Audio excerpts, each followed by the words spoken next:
Welcome. In front of me is a Motorola 30 Fusion, and today I'll show you how you can put this phone into safe mode. So to get started, hold the power key. When it brings up the boot options right over here, you want to hold power off. This will then bring up this pop-up right here, reboot to safe mode. Do you want to reboot into safe mode? This will disable all third-party applications that you have installed.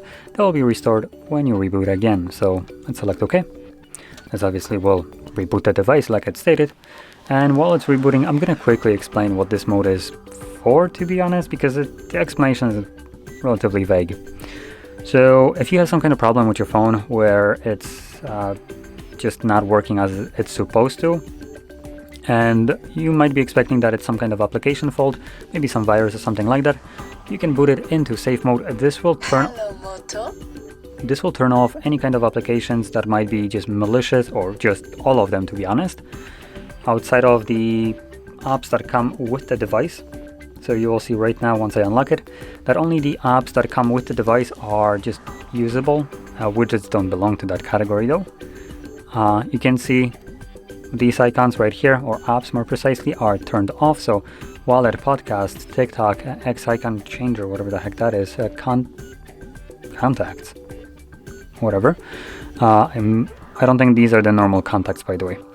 So yeah, all these apps are turned off and will not run.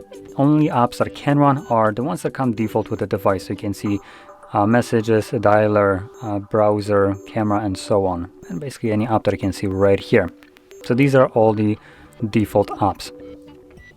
And the ones that aren't the default, the ones that you most likely downloaded yourself, as you can see, you cannot enable them. It gives you the pop-up downloaded apps disabled in safe mode.